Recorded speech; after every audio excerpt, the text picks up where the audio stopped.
yang namanya bimbingan kelompok. Sebelumnya kita perkenalan dulu ya, karena Bapak di sini kan belum kenal nih. Ada di sini. Angkat ini kita kenal dulu. Waalaikumsalam. Main game. Anjir, si agak beda ini nih. Lebih bermain bola. Bola, backgroundnya.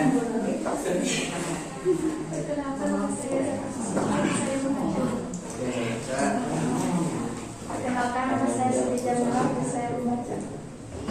Dilarang mengajar membaca. Perkenalkan, nama saya Siti Jamila, saya membaca.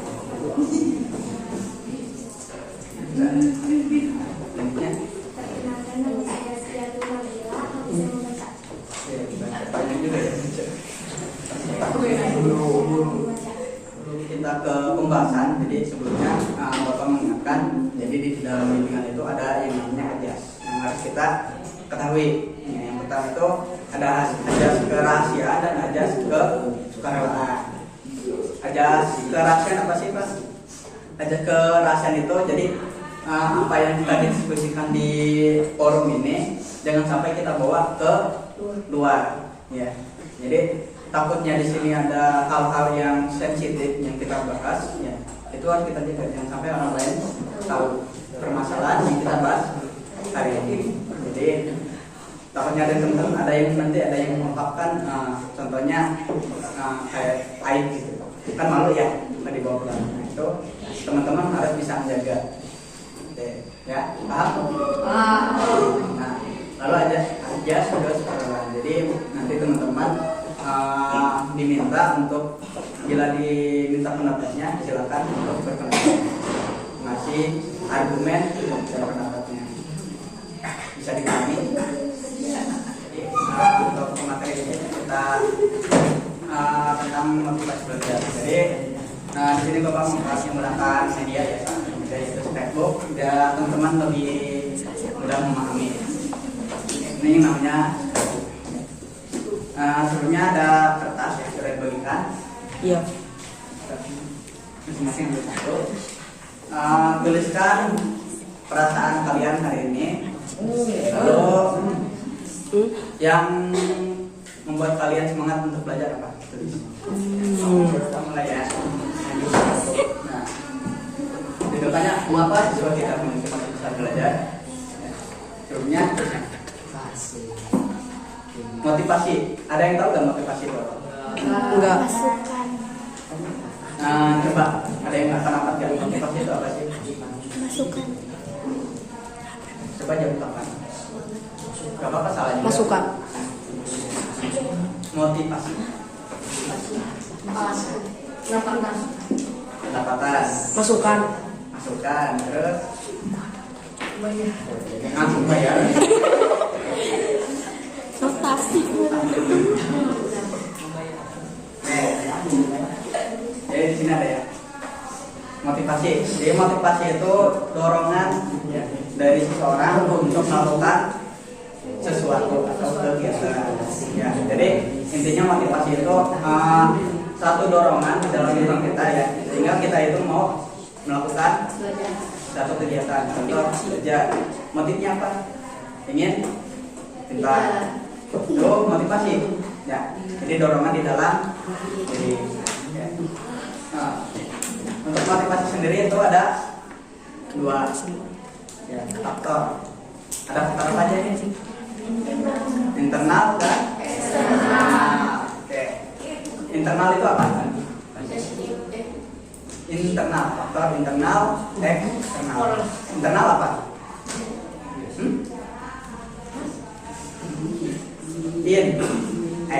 In apa? Di dalam Internal itu dalam diri sendiri. Kalau eksternal berarti di luar diri.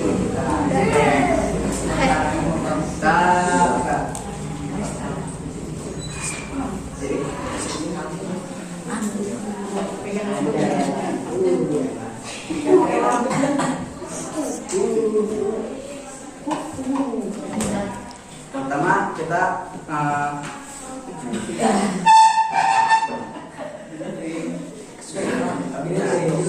sama faktor internal. Jadi internal itu di dalam diri kita. Yang pertama itu apa? Belum punya target, impian dan cita-cita. Jadi kenapa sih siswa itu sekolahnya itu malas, ya gak semangat? Jelas dari faktor internal dulu. Jadi kenapa siswa itu sekarang ya di kelas itu malas? Karena yang pertama belum punya target, cita-cita. Ya, jadi coba bandingkan siswa yang punya cita-cita dan yang tidak punya. Beda gak belajarnya? Nah, ya. Di sini punya cita-cita semua? Ya. Cita-citanya apa? Ini apa? Ultraman. Gak tahu. Jadi Ultraman. Jadi kalau kita mau semangat dalam belajar, jadi harus ada penyemangat. punya impian. Nah, karena cita-cita, target itu akan menentukan. Jadi salah satu potensi yang akan mendorong kita untuk memacu dalam keinginan belajar. Jadi kalau kita sudah punya cita-cita atau tujuan, target, otomatis pasti ya sekolahnya itu hanya sekedar sekolah. Yang kedua, tidak pede. Tidak pede itu tidak percaya diri. Ya. Jadi yang tidak itu minder, gitu. Misalnya motivasi belajarnya kurang. Jangan misalnya itu orangnya tidak semangat.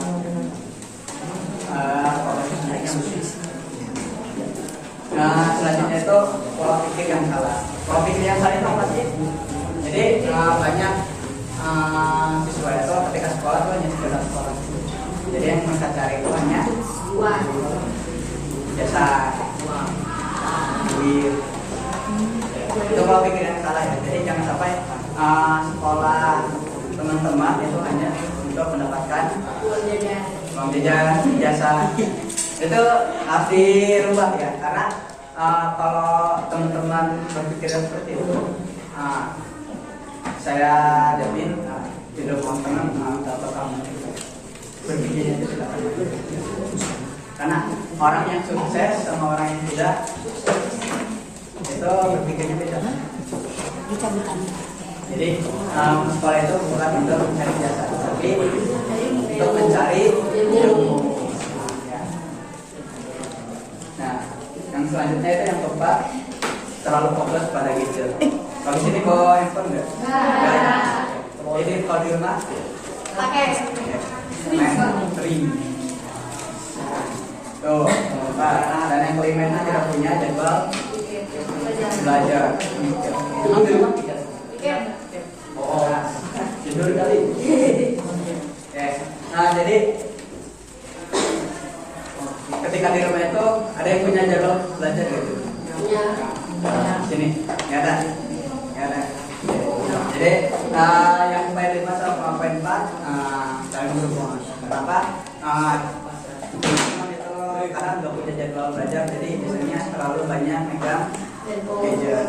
Jadi terlalu asik main handphone. Sebenarnya kalau belajar itu nggak harus teman-teman baca buku, nulis, itu terus duduk di depan meja, itu nggak harus kayak gitu. Belajar di handphone juga bisa. Handphone kan nggak canggih ya, nggak ada. Jadi sebenarnya gampang. Kalau teman-teman senangnya di handphone, dia belajar di handphone, bilang ke bapak ibunya, "Bu, saya emang nggak bisa belajar di pakai buku, misalnya di handphone." Misalnya kalau bapak gua mau belajar kok.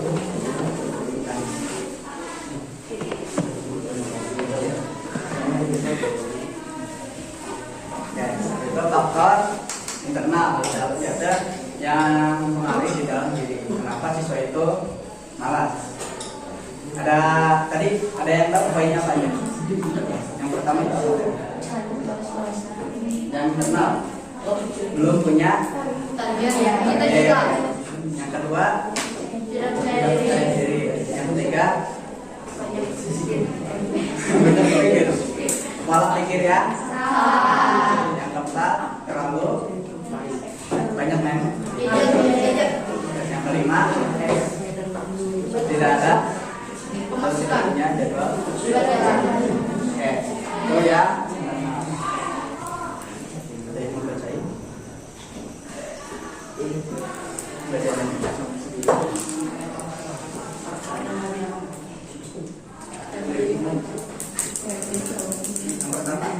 Yang pertama ini. Menyesuaikan diri dengan metode membaca aturan pembelajaran. Oke. Faktor dari eksternal, lu siswa itu belum bisa menyesuaikan dengan metode dulu. Kadang ada guru yang cara ngajarnya itu dengan ceramah terus. Jadi siswa itu belum terbiasa, jadi apa yang dikatakan gurunya itu tidak mengerti, tidak paham dan cara metode itu. Nah yang kedua apa itu?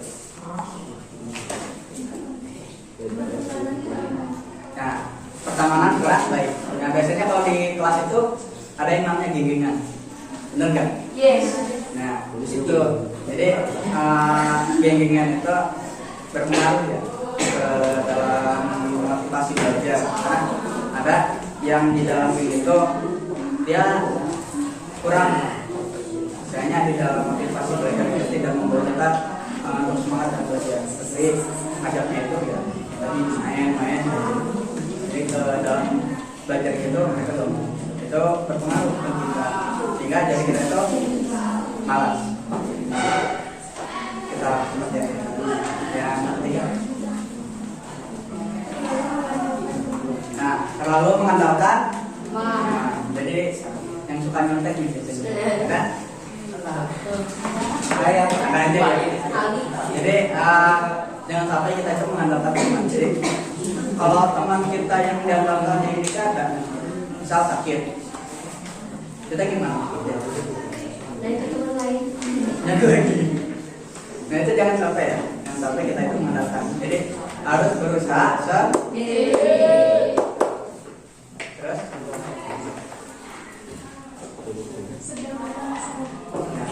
Sedang ada problem masalah. Jadi yang namanya siswa pasti ada punya. Kalau di sekolah, kalau siswa kalau teman-teman nanti punya masalah, supaya memang ada nanti guru BK datang ke guru BK buat diselesaikan masalahnya. Jadi guru BK itu bukan guru yang paham hukum ya. Jadi guru BK yang menyelesaikan masalah sebuah masalah teman-teman. Karena kalau masalah teman-teman tidak diselesaikan, nanti belajar itu tidak akan semangat. Pasti malas sudah terfokus.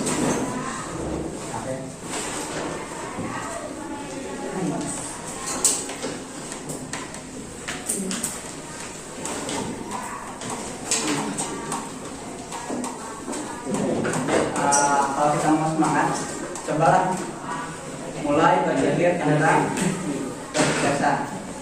Mulainya dari sekarang ya, jangan nanti ketika kita sudah lulus. Tapi mulai dari sekarang. Bagaimana cara kita itu bisa semangat dalam belajarnya? Oke. Yang pertama,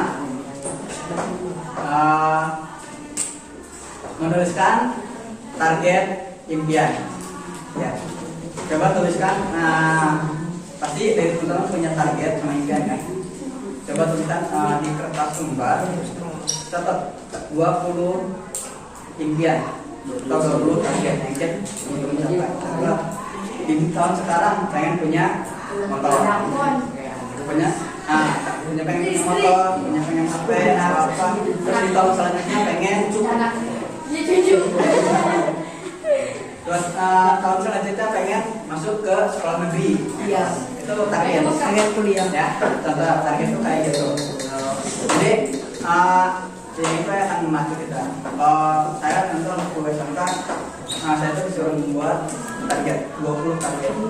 Jadi nanti target itu bukan untuk dicapai hari itu ya, tapi nanti setahun ya kan. Jadi ketika sekarang didatangi targetnya nih.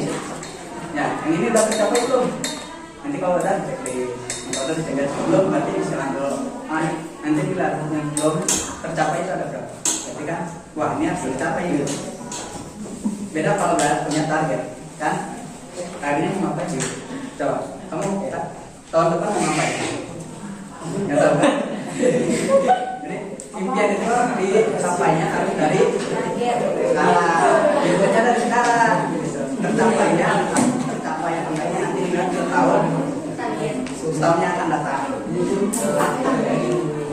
Ini contoh saya dari 20 impian yang mau saya capai, yang sudah saya catat ketika SMK itu baru 3.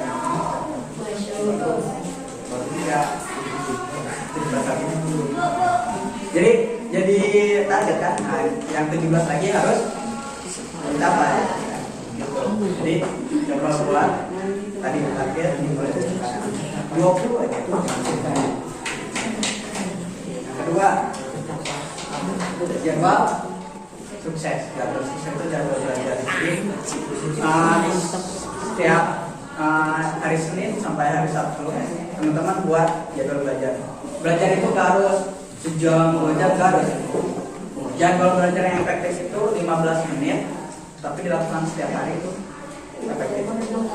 Menurut psikologi, ya. Jadi belajar yang efektif itu gak harus sejam, 2 jam itu gak harus. Jadi kenapa?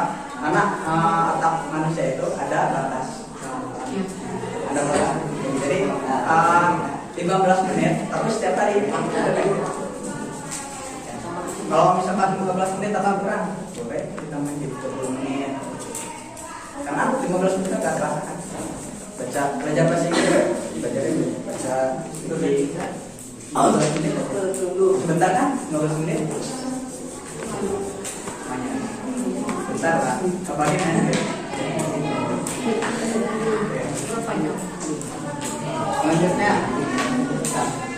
menentukan gaya belajar. Jadi gaya belajar itu ada yang visual, audio, sama kinestetik.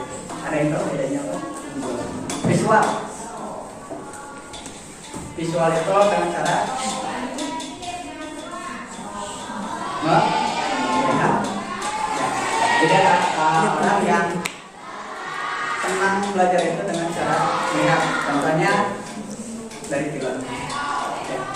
Film, belajar dari film itu bisa, ya, jangan salah. Kalau emang teman-teman suka nonton film, silakan dari film. Yang kedua, belajar itu dengan cara mendengarkan. Karena kan orang yang belajar menghafal Quran lewat suara, itu bisa. Kalau yang punya audio, terus ada juga yang kinestetik. Kinestetik itu langsung ke praktek. Jadi ada orang yang suka praktek. Kalau belajar nanam, jangan bisa, jangan disuruh sewa. Kayak gitu. Yang selanjutnya itu menentukan hadiah dan hukuman. Jadi kalau target kita tercapai, kasih hadiah buat kita. Kalau belum tercapai, hukumannya apa nih? Kenapa harus ada reward dan hukuman? Jadi biar kita itu ingat. Dan kita ingat kalau ini kita belum capai, tapi harus capai. Terus yang keenam itu istirahat dan refleksi. Jadi istirahat yang cukup, lalu refleksi. Istirahat yang cukup itu maksimal 8 jam, nggak boleh lebih dari 8 jam. Karena terus refreshing itu perlu ya, jadi jangan setiap belajar itu refreshing. Refreshing itu biar otak kita itu tidak tenang, jadi gitu.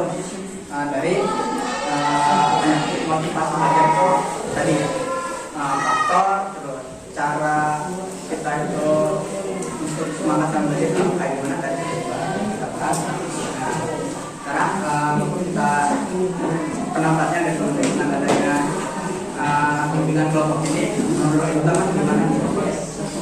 Tadi kan sudah disampaikan, tadi ada prinsip perasaan sekarang gini di awal ya, sebelum ada bimbingan. Nah, setelah ada bimbingan, perasaan yang bagus dari menurut adek dengan adanya bimbingan lingkungan